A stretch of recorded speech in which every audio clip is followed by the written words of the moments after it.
Hello बच्चों, कैसे हैं आप लोग बेटा। तो आज हमारे अंतिम युद्ध की पीवाईक्यू सीरीज में हम बात कर रहे हैं चैप्टर लाइफ प्रोसेस की और उसके इंपॉर्टेंट क्वेश्चंस को डिस्कस करने वाले हैं। तो without any delay let's start.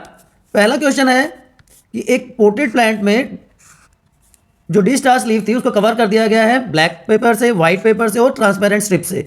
ठीक है, तो 6 घंटे के बाद लीफ को रिमूव कर लिया गया है प्लांट से एंड टेस्टेड फॉर स्टार्च। तो आपको ऑब्जर्वेशन बतानी है बेटा, बहुत इंपॉर्टेंट, बहुत अच्छा क्वेश्चन है, 2015 में आया हुआ है। तो whole leaf turn blue black, या बी और सी पोर्शन ब्लू ब्लैक हो जाएंगे, ए और बी पोर्शन कलरलेस रहेंगे और रेस्ट जो पार्ट है वो ब्लू ब्लैक हो जाएगा, A and B portion remain colourless. चलिए, तो बेटा इसका आंसर होगा ऑप्शन सी। जो पोर्शन ए या स्ट्रिप ए और बी वाला एरिया है वो कलरलेस रहेगा, वो कलर रिएक्शन शो नहीं करेगा, जबकि बाकी पूरी की पूरी जो लीफ है वो ब्लू ब्लैक हो जाएगी। ठीक है, स्टार्स टेस्ट के दौरान। Clear to everyone? ये आपके एनसीईआरटी में भी डायग्राम और डेमोन्स्ट्रेशन दिया हुआ है। Second question again very important, कि एक बच्ची ने एक एक्सपेरिमेंटल सेटअप शो किया है कि जर्मिनेटिंग सीड्स CO2 रिलीज करते हैं ड्यूरिंग रेस्पिरेशन। 2 घंटे के बाद उसने ऑब्जर्व किया कि सेटअप में जो वाटर है वो राइज नहीं हुआ बेंट ट्यूब में फ्रॉम द बीकर। इसका रीज़न क्या हो सकता है? रीज़न बताना है आपको कि beaker has coloured water, the setup is air tight, no oxygen is available for respiration, या carbon dioxide is not being absorbed. देखिए बेटा, जब कार्बन डाइऑक्साइड एब्जॉर्ब होगी ना तभी ये चेंजेस ऑब्जर्व होगा। तो इस क्वेश्चन का आंसर हो जाएगा ऑप्शन डी। 1 मार्क क्वेश्चन में आपको बहुत ज़्यादा टाइम नहीं लगाना है, आप एलिमिनेशन के तरीके से भी आंसर को फाइंड आउट कर सकते हैं। ठीक है ना, कलर्ड वाटर का कोई रोल नहीं है, एयर टाइट हो नहीं सकता, तो ये 2 ऑप्शन तो वैसे ही एलिमिनेट हो गए। आप दोनों में से आपको एक चूज करना था कि ऑक्सीजन नहीं होगी तो रेस्पिरेशन ही नहीं होगा। Clear to everyone? चलिए, क्वेश्चन नंबर 3। बाइल जूस में कोई एंजाइम नहीं होता but bile salts are important for digestion and absorption. देखिए बेटा, बाइल सॉल्ट्स जो हैं बिलिरुबिन एंड बिलिरुबिडिन दोनों इंपॉर्टेंट होते हैं। बिलिरुबिडिन, उनमें कोई एंजाइम नहीं है लेकिन दे helps in emulsification of fats. Emulsification क्या होता है बच्चे? आप लोगों को पता है फैट के जो पार्टिकल्स होते हैं वो लार्ज ड्रॉपलेट के फॉर्म्स में होते हैं, so they can not cross the membrane और उसका एब्जॉर्प्शन नहीं हो पाता।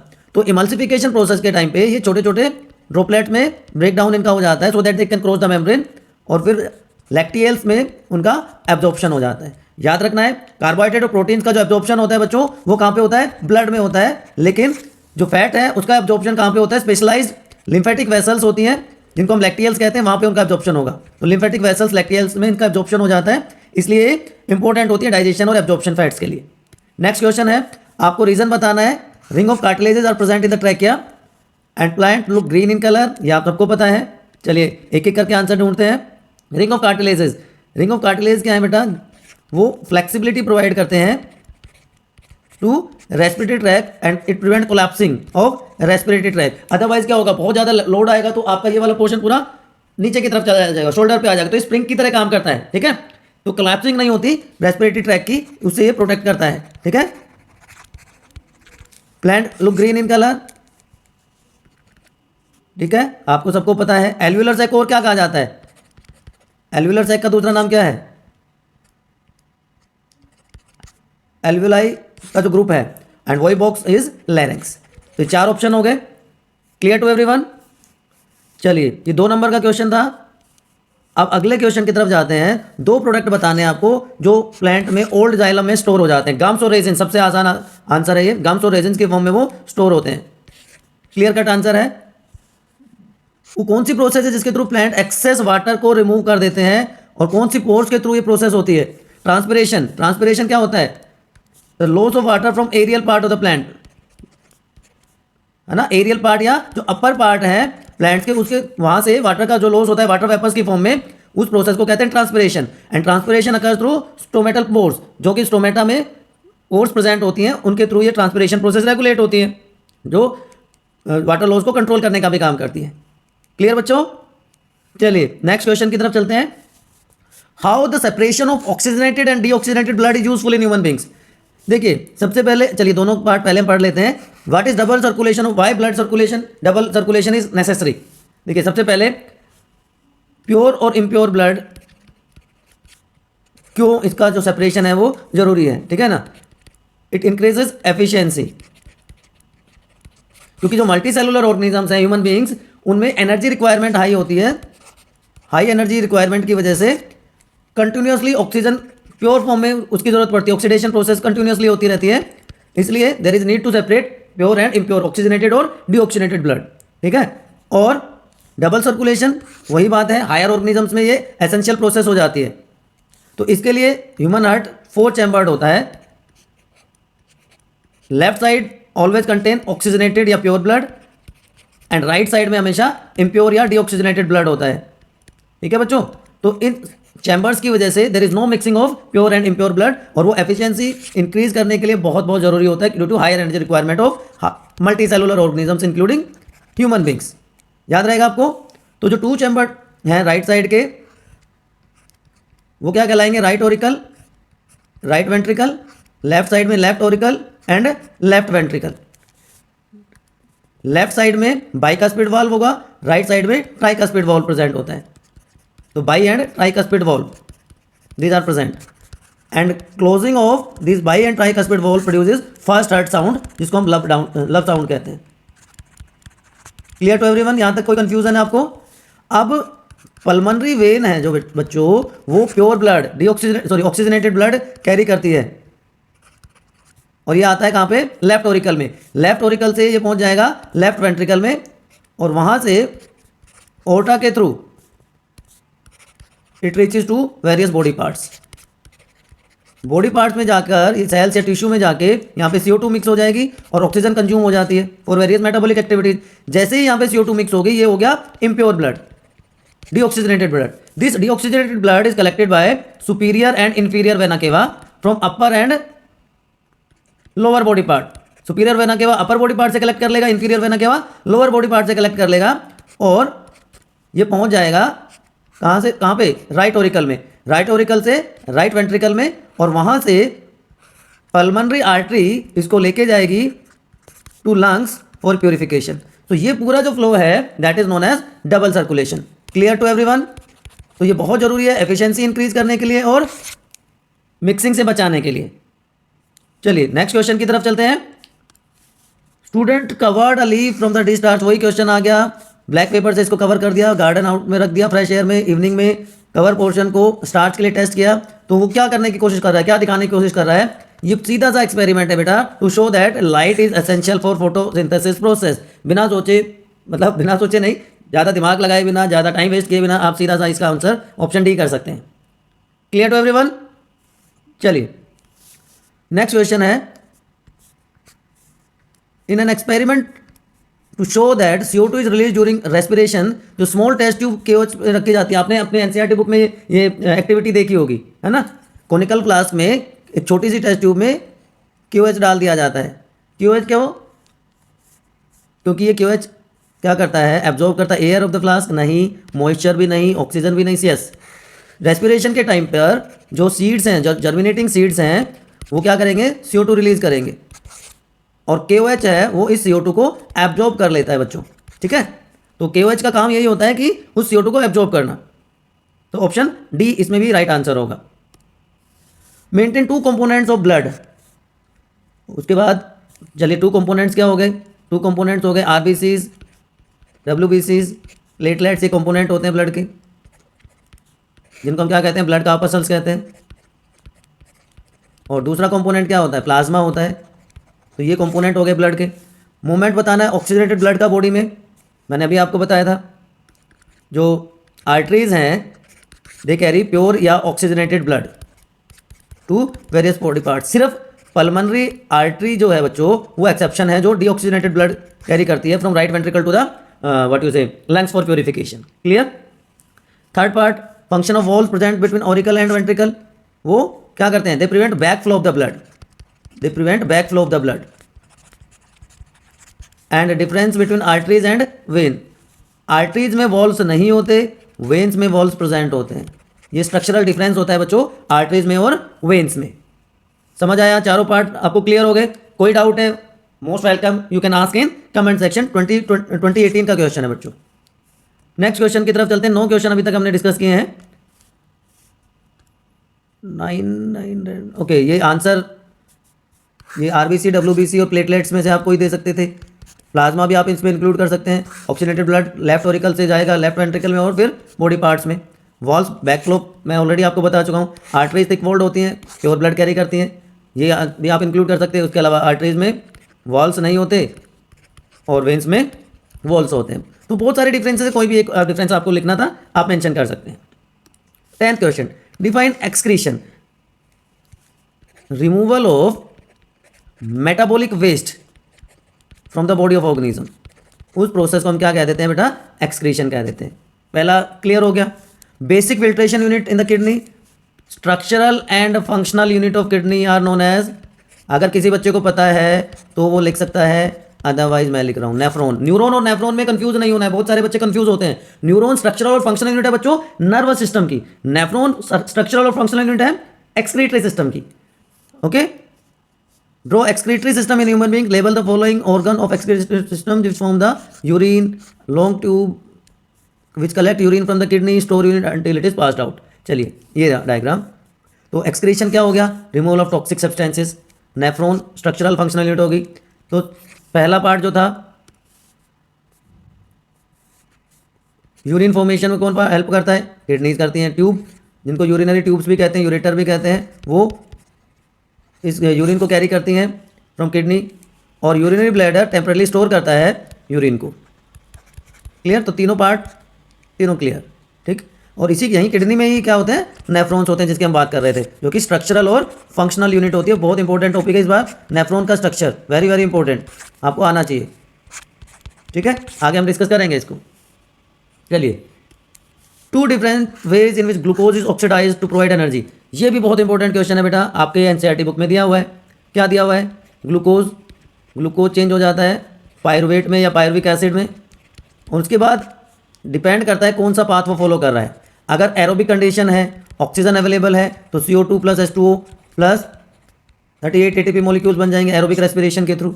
अगर there is lack of oxygen, जो कि हमारे मसल्स में हो जाता है कई बार, जिसको मसल फटीग कहते हैं, लैक्टिक एसिड एक्यूमुलेट हो जाता है, and there is absence of oxygen, जिसको हम अनएरोबिक रेस्पिरेशन कहते हैं, वहाँ पे क्या बन जाएगा? इथेनॉल बन सकता है, plus only 2 ATP molecules are produced. तो ये पाथवे भी बहुत इंपॉर्टेंट है, आप इसको ध्यान से देखिएगा। ये देखिए यहाँ पर आप देख सकते हो 2 फॉर्म में होता है। ग्लूकोज चेंज हो गया साइटोप्लाज्म में, पायरुवेट में, और जब एरोबिक रेस्पिरेशन के टाइम पर ये 38 ATP मॉलिक्यूल्स प्रोड्यूस करेगा। लेकिन अगर ऑक्सीजन एब्सेंट है, अनएरोबिक रेस्पिरेशन है बच्चों, तो क्या होगा? अनएरोबिक रेस्पिरेशन के टाइम पे इथेनॉल की फॉर्मेशन होगी और सिर्फ 2 ATP मॉलिक्यूल्स प्रोड्यूस होते हैं। तो ड्रास्टिक डिफरेंस है in terms of ATP molecule generated during aerobic and anaerobic respiration. याद रहेगा आपको? चलिए, दोनों के क्वेश्चन इंपॉर्टेंट है, मैंने बताया। नेफ्रॉन का डायग्राम भी इंपॉर्टेंट है और उसके साथ साथ ये पाथवे भी इंपॉर्टेंट है, ठीक है। चलिए, ओके, क्या कर रहा है बच्चा? आपके जैसा कोई बच्चा है जो temporary amount of leaf field देख रहा है माइक्रोस्कोप में, और उसको बनाना है लेबल डायग्राम ऑफ स्टोमेटा। चलिए, स्टोमेटा का डायग्राम बना लेते हैं हम। स्टोमेटा बीन शेप स्ट्रक्चर्स होती हैं, यस बीन शेप स्ट्रक्चर है। ये हो गई गार्ड सेल, ठीक है। ये एरिया, बीच का एरिया क्या कहलाता है? स्टोमेटल पोर कहलाता है, ठीक है। ये क्या हो गया? क्लोरोप्लास्ट हो गया, ठीक। तो ये 3 स्ट्रक्चर होती हैं, लेकिन इसके अलावा एक और इंपॉर्टेंट स्ट्रक्चर बताता हूँ आपको। इसके चारों तरफ जो सेल्स होती हैं, they are known as subsidiary cells. Subsidiary cells, तो subsidiary cell plus guard cell plus stomatal pore, ये मिलके बच्चों कहलाता है स्टोमेटल एपरेटस, ठीक है। थोड़ा सा हायर लेवल हो गया, लेकिन इजी है, याद रखिए। आप जब नीट की प्रिपरेशन करेंगे तो ये आपके लिए इजी रहेगा याद रखना, स्टोमेटल एपरेटस। तो ये स्टोमेटा की स्ट्रक्चर होगी। स्टोमेटा का फंक्शन क्या होता है? चलिए यहाँ पे मैं साथ में बता देता हूँ। गैस एक्सचेंज थ्रू डिफ्यूजन, ठीक है, और दूसरा रेगुलेट या control transpiration. 2 important function stomata perform करते हैं बच्चों, ठीक है।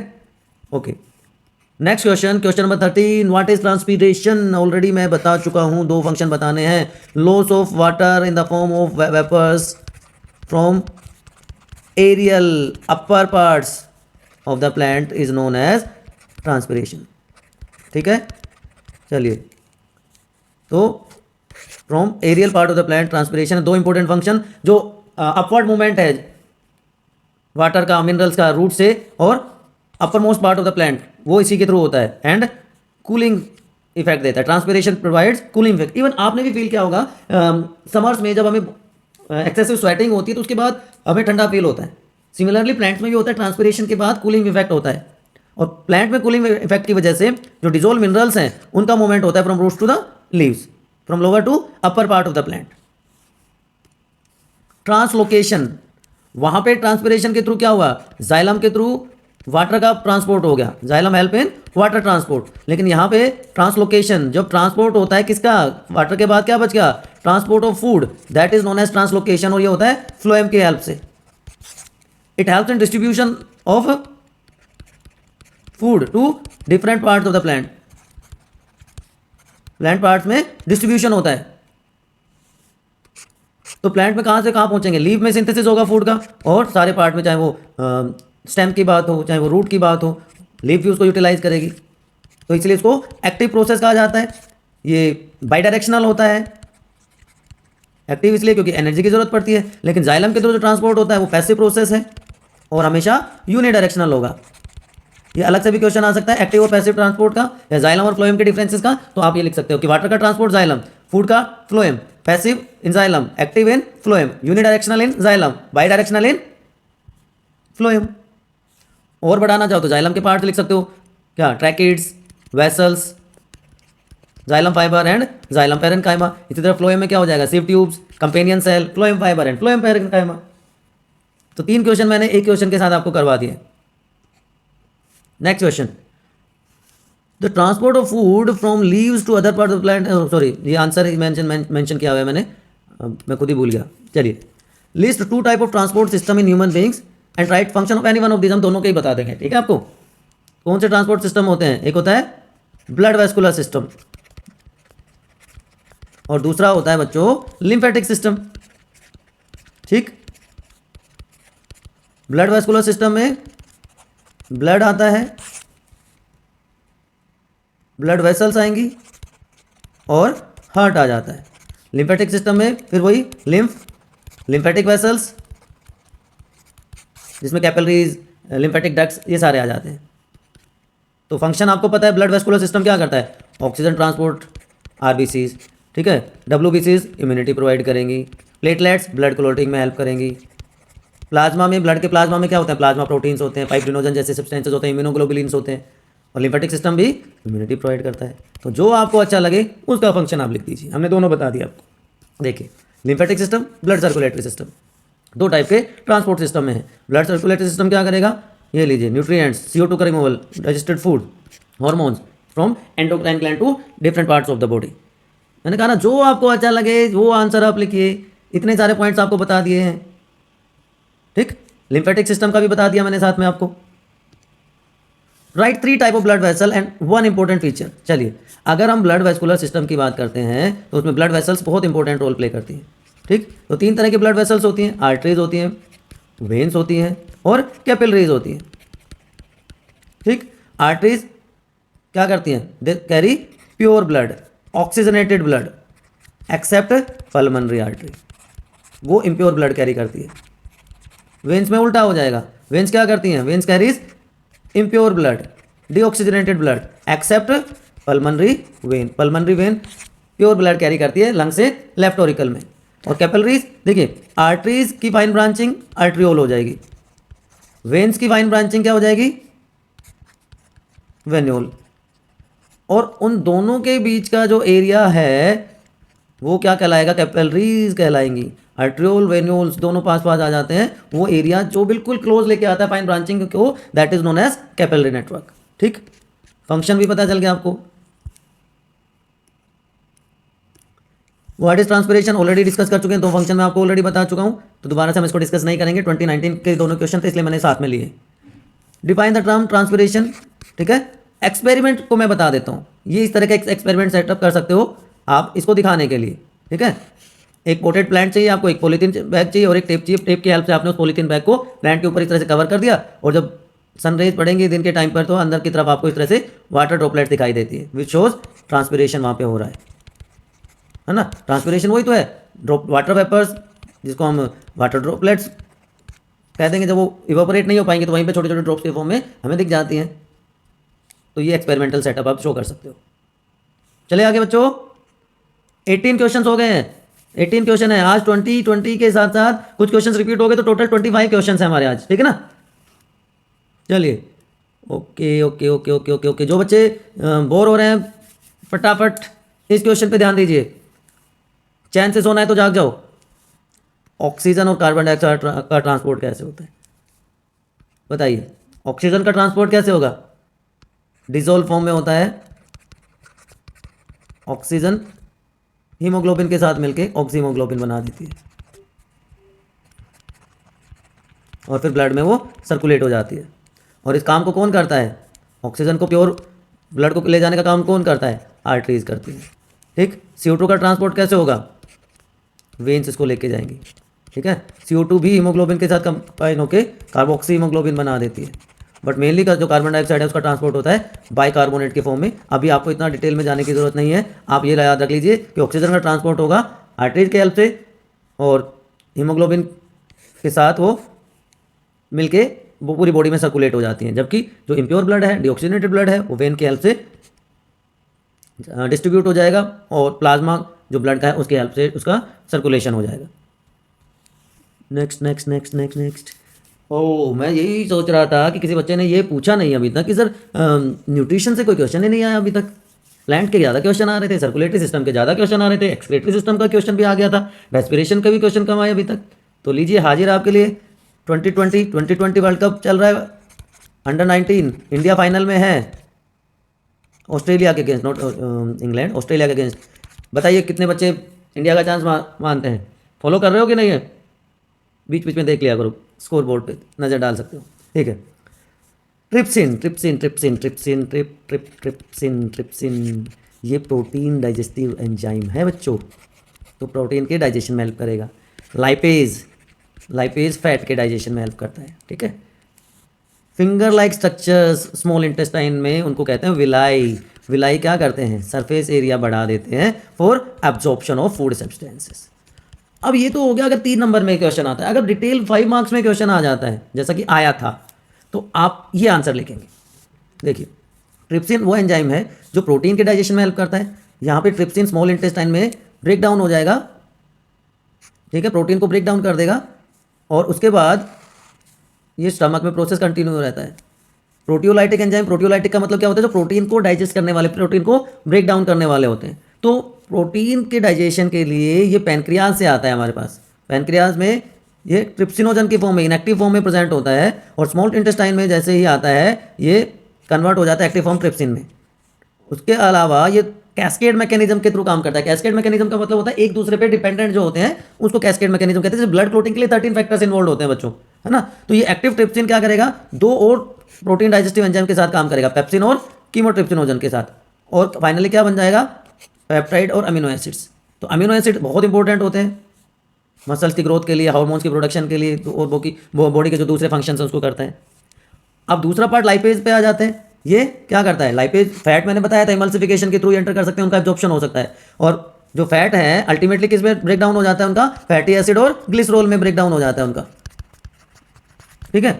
तो ये मेन एंजाइम है जो फैट के डाइजेशन में हेल्प करता है।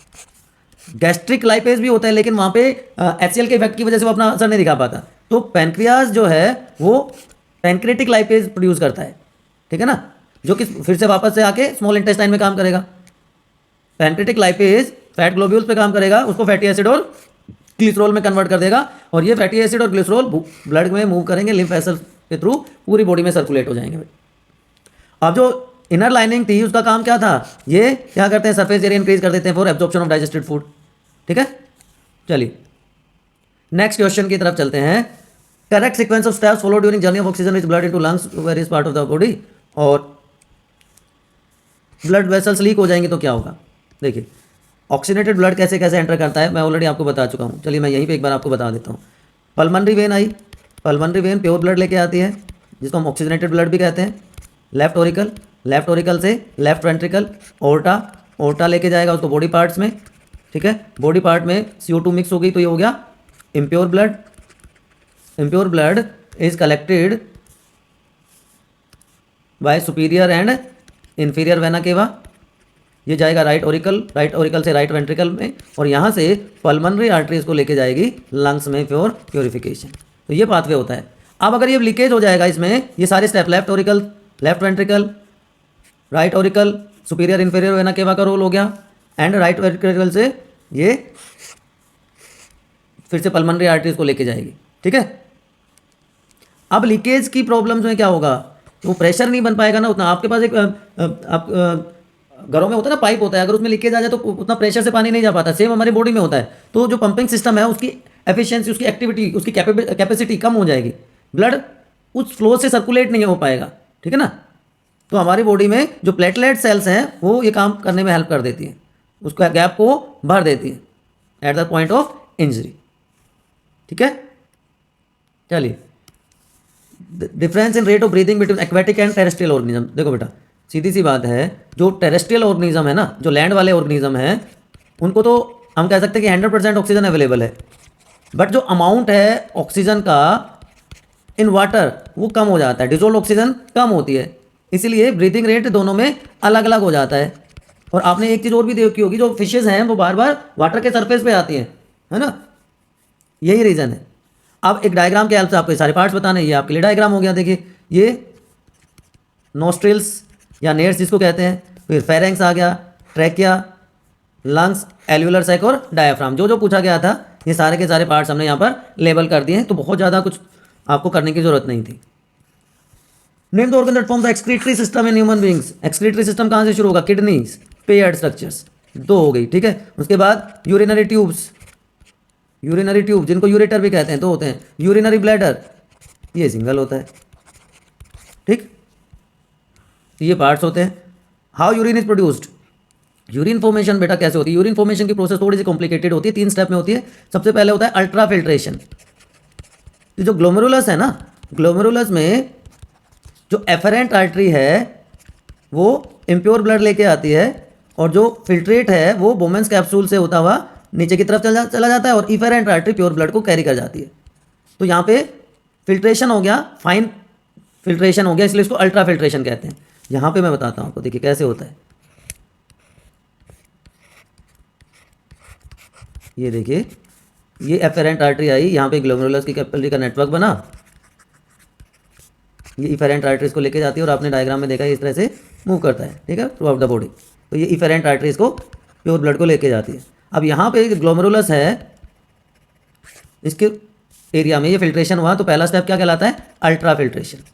अब ये जो फिल्ट्रेट आया इसमें बहुत सारी चीज़ें अभी भी काम की हैं, इसमें ग्लूकोज है, इसमें अमीनो एसिड्स हैं, तो ये सारी चीज़ें डिफरेंट पार्ट्स जो हैं लूपोफैन लेके यहाँ पे एब्जॉर्ब हो जाती हैं। ठीक है, तो ये सेकंड स्टेप क्या कहलाएगा, सेलेक्टिव रीअब्जॉर्प्शन। की सारी चीज़ें नहीं रीअब्जॉर्ब होती, लेकिन कुछ काम की जो चीज़ें होती हैं वो रीअब्जॉर्ब हो जाती हैं, इसलिए इसको सेलेक्टिव रीअब्जॉर्प्शन कहेंगे। अब डिस्टिल कन्वोलेटेड ट्यूब्यूल, डीसीटी में जब ये पहुंचता है तो उसमें सारी की सारी ऑलमोस्ट जो चीज़ें हैं यूजफुल वो ले ली जाती है। तो यहाँ पे जो वेस्ट पहुंचता है, फिल्ट्रेट पहुंचता है, वो ऑलमोस्ट यूरिन होता है, जो कि कलेक्टिंग डक्ट में पहुंच जाता है, और यहाँ पे कुछ अमाउंट वाटर का रीअब्जॉर्ब हो जाएगा बस, और ये ट्यूब लाइक स्ट्रक्चर के थ्रू बाहर निकल जाता है, तो इसको क्या कहा जाता है, ट्यूबुलर सिक्रीशन। तो 3 स्टेप में यूरिन फॉर्मेशन की प्रोसेस कंप्लीट होती है, ultra filtration, selective reabsorption and tubular secretion. ठीक है, ह्यूमन एलिमेंट्री कैनाल का डायग्राम बना के सारे पार्ट्स दिखाने हैं। और वाई एब्जॉर्प्शन अकर्स इन, मैंने ऑलरेडी बता दिया, वहाँ पे क्या होते हैं, विलाई होते हैं जो सरफेस एरिया बढ़ा देते हैं for absorption of the substances. ठीक है, याद रहेगा आपको।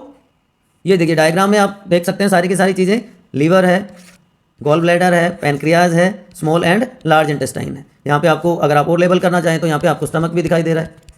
ठीक है, ये ईसोफेगस हो गया, ये फेरेंक्स एरिया हो गया। Clear to everyone. तो जितना पूछा जाए उतना ही बताना है आपको। एनसीईआरटी सॉरी जो सीबीएसई है, बिल्कुल जो मार्किंग स्कीम है उसके हिसाब से आपको मार्क्स मिलते हैं। चलिए आज का लास्ट क्वेश्चन हम देखते हैं। आज का लास्ट क्वेश्चन है, ए गैस रिलीज ड्यूरिंग फोटोसिंथेसिस। क्या होता है फोटोसिंथेसिस में, ग्लूकोज का ब्रेकडाउन होता है या नहीं होता है, क्या ये होता है CO2 प्लस H2O, ग्लूकोज की फॉर्मेशन होती है। Yes, this is the right one. तो यहाँ पे ऑक्सीजन गैस रिलीज होगी, एक पार्ट आपका कंप्लीट हो गया। Also state the way by which, तो ये रिएक्शन आप शो कर सकते हैं। स्टोमेटा का डायग्राम मैं ऑलरेडी आपको बता चुका हूँ। अब जो फोटोसिंथेसिस प्रोसेस है ना बच्चों, वो 3 स्टेप में कंप्लीट होती है। पहला होता है एब्जॉर्प्शन ऑफ लाइट एनर्जी, ठीक है, जो सन की रेज हैं उसको क्लोरोप्लास्ट एब्जॉर्ब कर लेते हैं। सेकंड स्टेप होता है ये लाइट एनर्जी का कन्वर्जन होता है केमिकल एनर्जी में, क्योंकि यहाँ पे लाइट एनर्जी का कोई रोल नहीं है। And finally in third step photolysis of water occurs. Photolysis of water का मतलब कि सनलाइट की प्रेजेंस में जो वाटर मॉलिक्यूल है उनका ब्रेक डाउन हो जाता है हाइड्रोजन और हाइड्रोक्साइड आयंस में, और ये हेल्पफुल होते हैं to convert NADP into NADPS2 और ADP से ATP की फॉर्मेशन हो जाती है। ये कहलाती है एसिमिलेटरी पावर, इनमें एनर्जी स्टोर्ड होती है। तो ये एनर्जी काम आएगी for final fixation of CO2, जहाँ पे वो स्टार्च की फॉर्मेशन करेगी और ऑक्सीजन गैस रिलीज हो जाती है। ठीक है बच्चों, याद रहेगा आपको। तो ये ओवरऑल रिएक्शन होती है, ऑक्सीजन गैस रिलीज हुई, रिएक्शन के स्टेप्स मैंने आपको बता दी, ये ओवरऑल रिएक्शन है। ये ओवरऑल रिएक्शन आपको ध्यान रखनी है ना। And finally stomata, opening and closing of stomata कौन रेगुलेट करता है? सेकंड पार्ट जो था क्वेश्चन का, सेकंड पार्ट था who governs the opening and closing of stomata. तो जो गार्ड सेल्स हैं वो ओपनिंग और क्लोजिंग ऑफ स्टोमेटा को रेगुलेट करते हैं। अगर वाटर अमाउंट सफिशिएंट है, वाटर ज़्यादा है, तो गार्ड सेल्स स्वेल अप हो जाएंगी, तो स्टोमेटल पोर का साइज बढ़ जाएगा, size of stomatal pore increases, it is known as opening of stomata, और इससे वाटर का लॉस हो जाएगा थ्रू ट्रांसपिरेशन। लेकिन जब पानी कम है तो गार्ड सेल्स श्रिंक हो जाएंगी। श्रिंक होने की वजह से जो स्टोमेटल पोर का साइज है वो डिक्रीज हो जाएगा, पोर साइज डिक्रीज हो जाएगा, it is known as closing of stomata. तो this is mechanism of stomatal opening. समझ आ गया बच्चों? अगर अभी भी कोई कंफ्यूजन है, अभी भी कोई डाउट है, तो हमेशा की तरह आपको क्या करना है, आपके अपने फेवरेट डेस्टिनेशन बायोनीति पर कमेंट सेक्शन में आप अपने डाउट पूछ सकते हैं। ठीक है, चैनल पर नए हैं तो सब्सक्राइब कर लीजिए, don't forget to like and share. Hope चीज़ें आपको और अच्छे से अभी समझ में आ गई होंगी। फिर भी अगर आप कोई भी डाउट, कोई भी क्वेश्चन पूछना चाहते हैं तो प्लीज़ पूछिए, फील फ्री। अभी के लिए इतना ही, पढ़ते रहिए, गुड लक।